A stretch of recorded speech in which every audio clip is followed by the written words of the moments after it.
le but de ce cours, cette seconde série de rappels,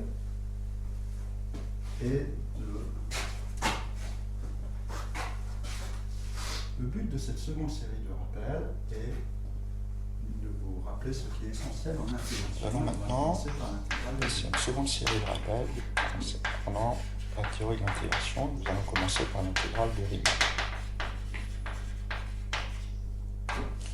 Le point commun de toutes les théories d'intégration consiste à calculer les aires.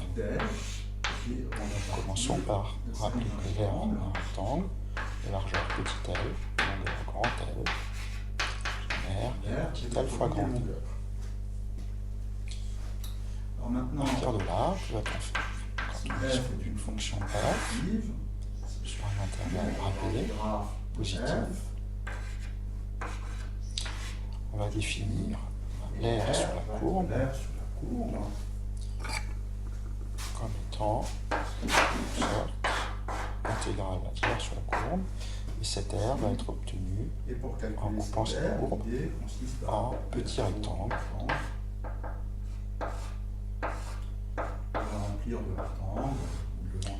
L'aire de chaque rectangle,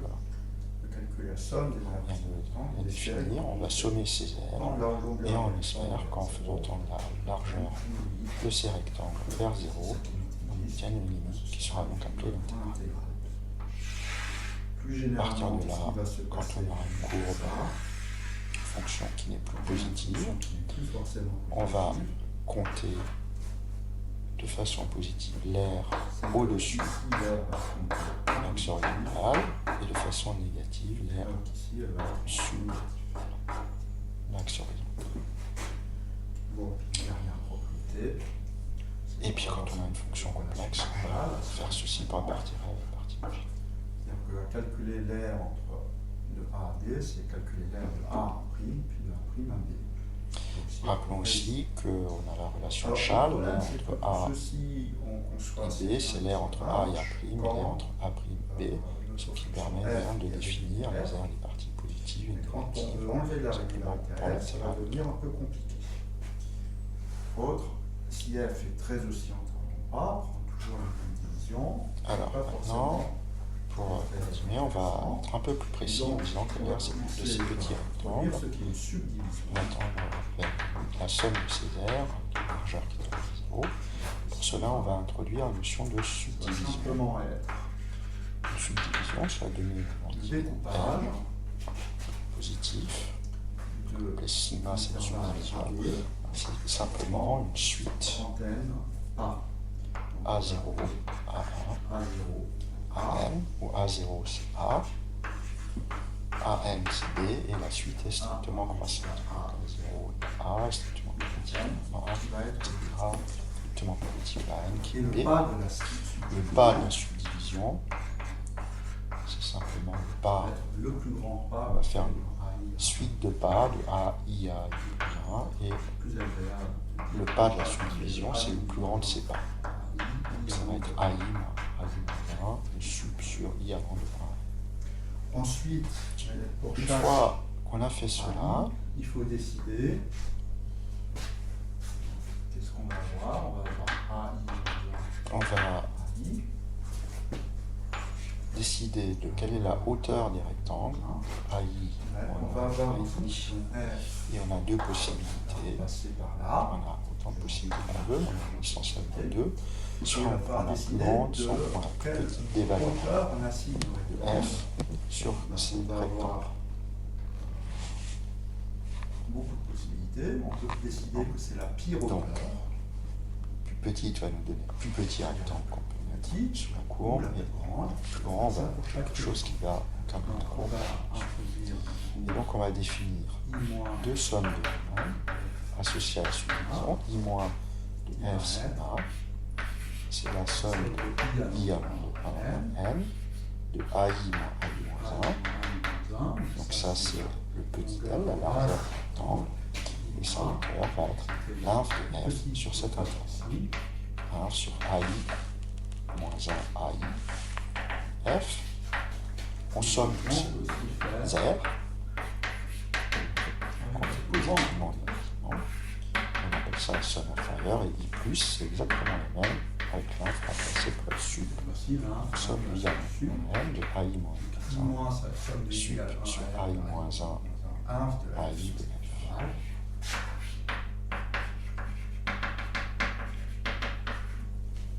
Donc, ces deux quantités-là vont encadrer l'air. Quand on fait positif, c'est correspond à l'encadrement de l'air. Et on dira On a toujours epsilon grand A, et par définition, on dira que F est Riemann intégrable, ou intégrable au sens de Riemann.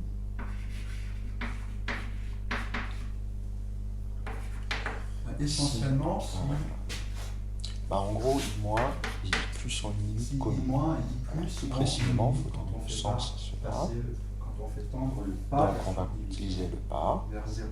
Alors, plus Si, précisément, F est Riemann quel que soit epsilon positif, d'intégrale I. enfin d'abord Si l'intégrale va être tout epsilon positif, donc si quel que soit epsilon positif, P0, il existe c'est que si P 0, est plus petit que P0, si donc P est plus P0, petit c'est que le plus P0, grand donc pas. un pas pour Et toutes les subdivisions sigma d'un pas plus petit que ce pas, si sigma est une subdivision de P, subdivision strictement plus petit que P0, P0, peu importe, P.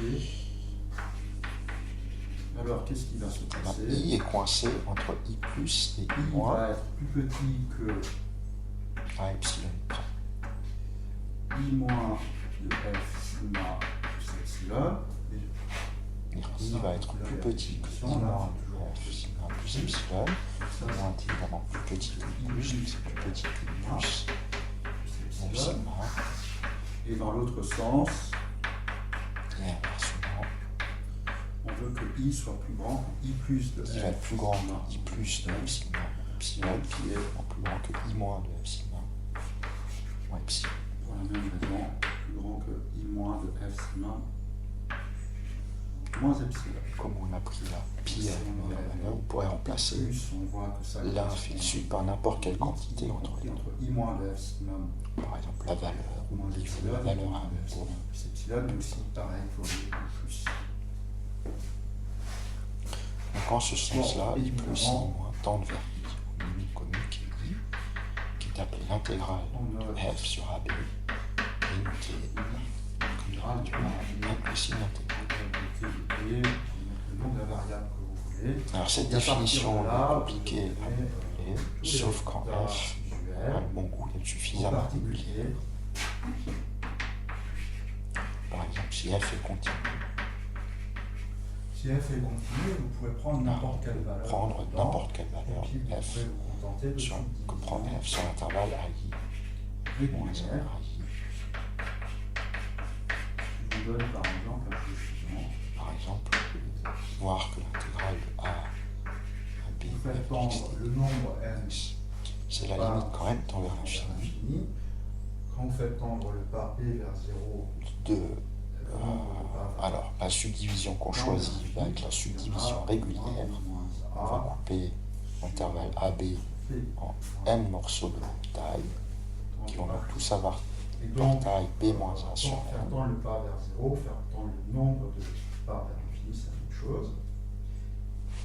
Pas tout à fait la même chose. Donc ça va Et permettre de donc, sortir le A. en fait, pour les fonctions continues, Notez qu'il y a une copie au tableau, c'est pas 1 sur n, c'est B moins 1 sur n. plus 1 va avoir la même longueur, qui va Et B moins A sur N, et donc ça est B moins 1 sur n, somme de I de 1 à n. par exemple, Et puis on peut par exemple prendre on va prendre ici la valeur copier-coller f de A plus B moins 1 sur n. Vous pouvez ici sommer, commencer à 0 et aller jusqu'à 1, et vous pouvez prendre une autre valeur, par exemple le milieu du point de l'intervalle, etc. Et tout ça donnera la même chose. Et à partir de là, tout ce que vous Donc savez, ceci permet de définir l'intégrale du par Riemann partie, je prends une variable, sur comme cela. Une fois que ceci est fait, alors cette définition limitée pour l'instant à A et B on fini. définit les intégrales généralisées. On va parler d'intégrale généralisée maintenant. On va simplement se contenter. On va supposer que f est continu sur AB ouvert. Fonction qui est continue sur AB ouvert.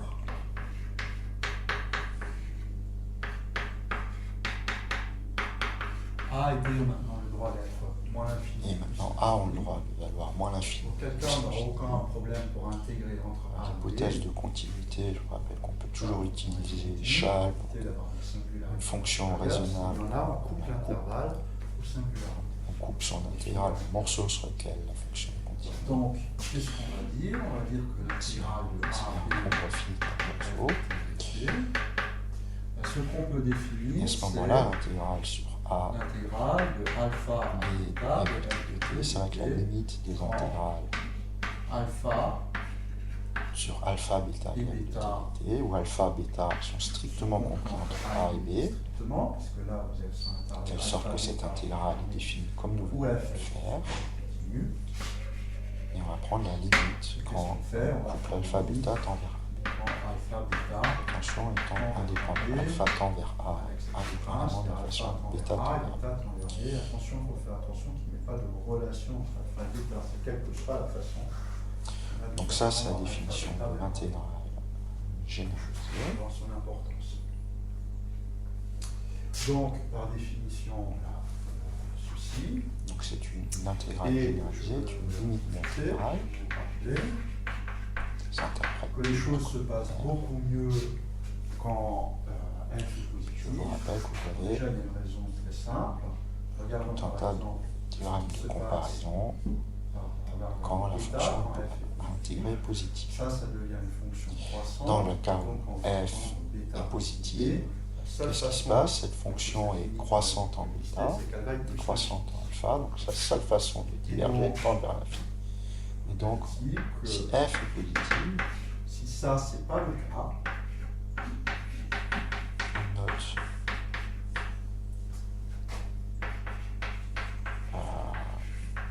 convergence on va dire f que comme étant l'intégrale converge inférieure si cette limite est justement. existante. Et ce qu'on a, c'est que si l'intégrale de a à b de f de t dt converge, On note alors l'intégrale de a à b de si l'intégrale de a à b souvent valeur absolue de f de t converge, alors l'intégrale de a à b de f de t l'intégrale dt est plus petite que plus converge infinie, aussi. puisque la Et ça seule suppose divergence l'intégrale de a à b possible, de c'est valeur absolue de f de t dt donc, converge. si cette intégrale-là converge, alors l'intégrale sans la valeur absolue converge aussi. Ça se démontre avec Donc, si une fonction, si une intégrale est absolument convergente, elle est convergente.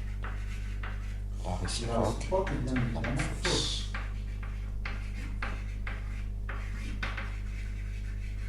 Évidemment, peu de manque là. Donc, c'est le moment de faire un exemple. Alors donnons maintenant Et cet exemple est ultra un ultra classique. classique.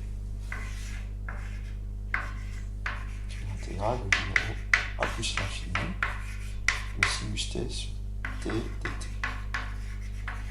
Et cette intégrale-là converge. L'intégrale de 0 à plus l'infini de sinus t sur t dt converge.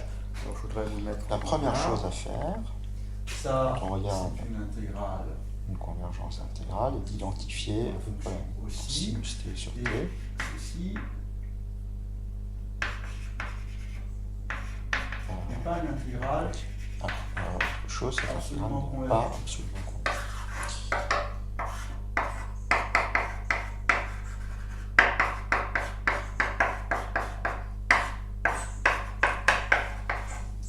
Et si vous écrivez Alors attention, la notation intégrale de 0 à plus l'infini, le sinus t sur t en valeur absolue pas vraiment petit différent. infini, ça n'a pas de sens.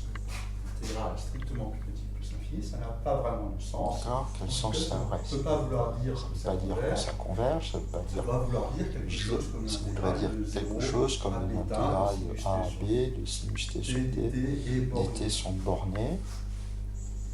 j'utilise sûrement pas que ça converge. Une notation qui, du coup, est à proscrire. Alors, montrons ceci. Et la première chose à faire, l'intégrale de fonction positive qu'on note la convergence. les endroits où il y a des problèmes. Ah, donc commençons par identifier continu. les problèmes. T donne sinus T sur T, fonction qui s'appelle le sinus cardinal en physique. Cette fonction-là, Sur 0 plus elle continue sur 0 plus Et en infini. 0, il y a un Et en 0, sinus T est équivalent à T. en 0. Donc sinus T sur T tend vers 1. Donc elle se prolonge par continuité en 0.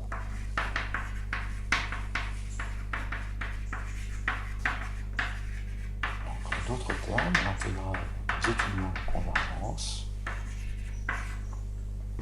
Et ça se prolonge donc par continuité en 0. n'a aucun problème ailleurs qu'en visuelle, plus le l'infini. physicien appelle le sinus cardinal. Le seul endroit où il C'est y a même une mieux affaire, c'est en que plus l'infini. continu, c'est une fonction qui est développable en série entière, une fonction analytique. Alors, ça nous dit que le seul problème qu'on a est en plus l'infini.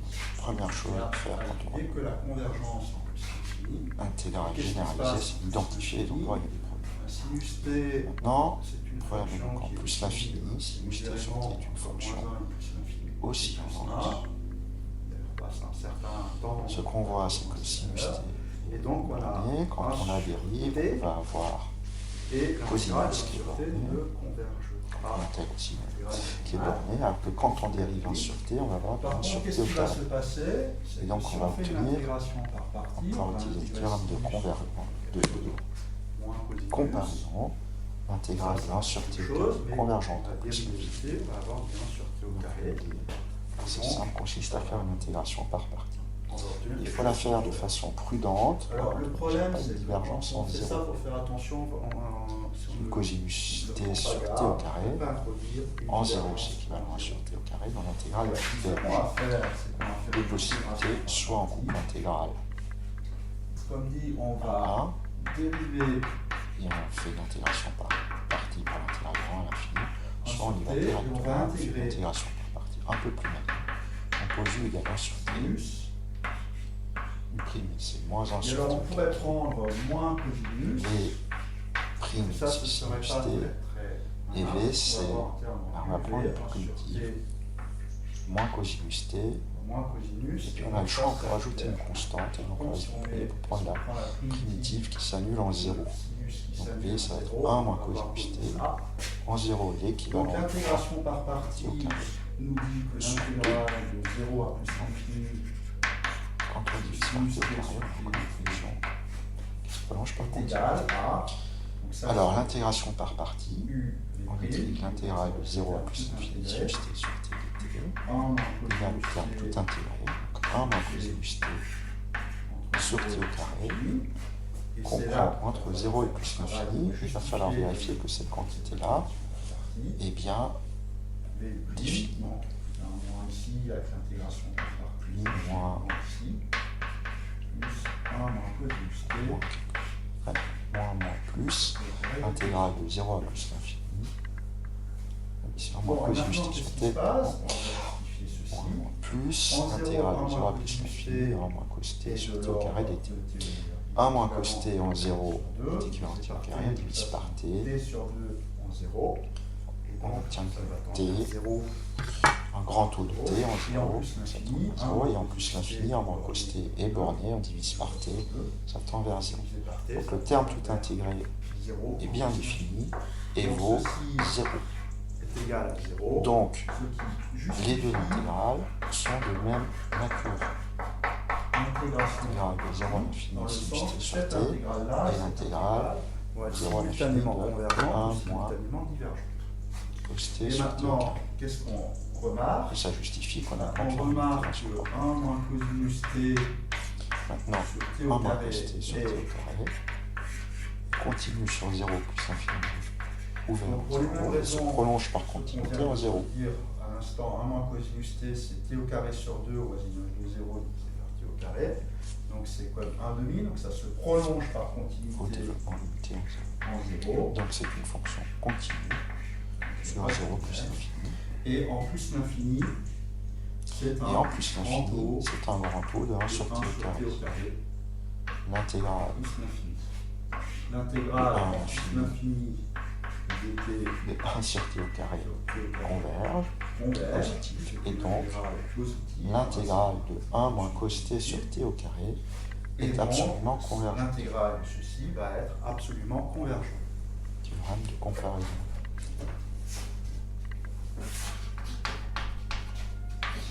Donc intégrale de 0 à plus l'infini de 1 moins cosinus t sur t au carré et Absolument, ici, absolument convergent. Grand intérêt. Il faut faire attention, l'intégration par partie vous dit que certes la deuxième intégrale est absolument convergente, ça ne veut pas dire que la première l'est, ça dit simplement qu'elle est convergente. Donc on a permis ici, nous remplacer une intégrale convergente par une intégrale absolument convergente. C'est l'intégrale de sinus t sur t dt converge. En pratique, la deuxième intégrale va converger plus vite. Bon, il y a des façons de le calculer. Donc ça, au passage, sa valeur vaut pi sur 2. Soit en utilisant de l'analyse complexe, soit en utilisant des théorèmes de dérivation. Alors ce n'est pas une intégrale convergente. Donc cette intégrale-là converge, attention, elle ne converge pas absolument, on l'a déjà dit. Ça, le fait qu'il fasse une intégration par partie, on transforme cette intégrale qui est ce qu'on appelle en semi-convergente en une intégrale absolument convergente. Ça ne faut pas préserver l'intégration par partie fait aboutir. Alors pourquoi est-ce que ce n'est pas absolument convergent? Pour ça, vérifions que ce n'est pas commençons par tracer traçons sinus t sur t, c'est une fonction qui va osciller le sinus avec un amortissement en ici. Donc elle va changer de signe tous les pi. Et ce qui fait que cette intégrale est convergente, on peut aussi le faire graphiquement. Donc la valeur absolue. Ça, on voit que l'intégrale va être un peu comme une série alternée, alors que quand on prend les valeurs absolues, un peu plus précis, on va se retrouver avec une série harmonique. En effet, regardons ce que vaut l'air d'un de ces lobes. K pi, K plus 1 pi. Valeur absolue sinus t sur t. Le signe de sinus t sur t. On va montrer que ces aires-là sont minorées par quelque chose qui est en qu'est-ce qu'on remarque? C'est que le bout sinus t est le même minorer directement sinus t sur le suivant, il se répète. Et il y a ce terme donc, ce qu'on va faire, c'est qu'on va enlever un petit peu. La hauteur ici est décroissante. De telle façon, donc, on va oublier le premier lobe qui est un minoré sinus t. Ensuite, le terme dominant, c'est 1 sur t. Et 1 sur t, et ensuite, sur t. regardons ce lobe-là, c'est un sinus t du t. Comme on a plus chaud, je pense. C'est au plus. Les termes ne vont pas se compenser. Là, ce qu'on voit, c'est que l'air au pire d'un lobe est plus petit que l'air du suivant. Ça va être au mieux. Il change. Donc, la somme de ces airs, d'après le critère de ces airs signés, avec le critère de série alternée, alors on n'a pas tout à fait la convergence de l'intégrale, on va être un tout petit peu plus prudent parce que c'est bien limite, peu importe ce que c'est, de 2. La bêta va être coincée entre on prend la définition de alpha bêta, bêta n'est pas limité au capi. Donc il faut faire un petit peu plus attention, mais on peut montrer comme ça aussi l'intégrale. Il faut juste prendre l'intégrale de capi en bêta ou pour vérifier la convergence de l'intégrale de 0 à grand, on prend K, la partie entière. Il suffit d'avoir l'intégrale de 0 alors maintenant, regardons cette aire de ce lobe, capi, K plus 1 pi. Et ça, on écrit comme une somme d'intégrales sur des intervalles comme ça, et on va apparaître une série alternée. Donc ça, c'est une façon alternative de montrer que la série converge. Et ça va également montrer que ce n'est pas absolument convergent, parce que quand on prend maintenant les valeurs absolues, on a plus de moins 1 puissance k qui permettait de faire converger la série. Alors qu'est-ce qu'on prend? Le sinus n'est pas, alors on va prendre un intervalle sinus. En faisant un petit bout, largeur pi sur 4, à ce moment-là, sinus t Sur cet intervalle, est plus ici, grand que 1 sur racine de il a 2. été choisi pour que Sur le cette sinus t en valeur absolue soit au moins un sinus pi sur k racine t racine de 2. Donc on met un rectangle dedans, Il faut faire attention, il y a un dont sur t la ici, largeur est pi sur 2. légèrement décroissant. Ça, Et la hauteur, c'est au moins sinus elle est pi sur 4 sur, quelle est la valeur de ça? pi 1 sur k plus 1 pi pi. sur 4. Donc,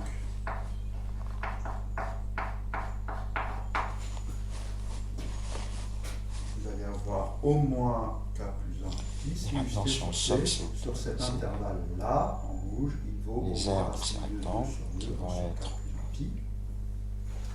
Et racine du coup, de l'air 2 en sur rouge 2 vaut au moins fois 1 sur k la plus 1 hauteur pi. là et la longueur. On va avoir une un intervalle constante de longueur pi auquel la on somme on des développe 1 sur k l'intervalle plus de 1 longueur. qui diverge. Là, une longueur au moins pi sur 2. Et qu'est-ce que nous dit ceci?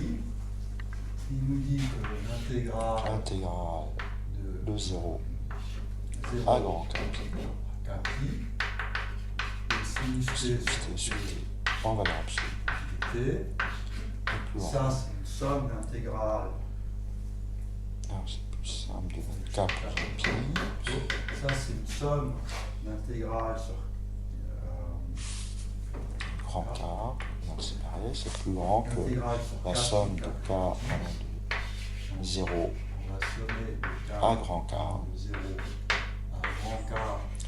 l'intégrale de k pi à k plus 1 pi, petit k pi à petit k plus 1 pi, le sinus t sur t en valeur absolue dt, et Comme on vient de le dire, chacune de ces intégrales on va va enlever un avoir petit pi sur k de chaque côté.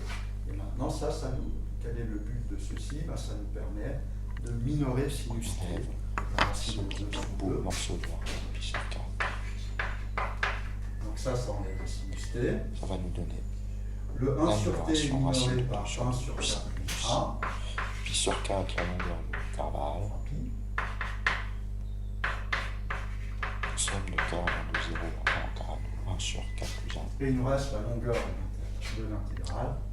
pi. Et pi sur 2, la longueur de cet intervalle qui est pi sur 2 pour tout le monde. Là, Qu'est-ce qu'on reconnaît? la On série. reconnaît la série harmonique, somme de k égale 0 On somme k, de 0 0 à sur grand k. K, Ça croît cette série également. harmonique diverge. Donc en Ça, grand K avec tend à l'infini, l'intégrale. ceci tend bien vers plus l'infini. L'intégrale de 0 à l'infini Donc là, de sinus t sur t n'est donc Ainsi, pas on a absolument une série convergente. divergente.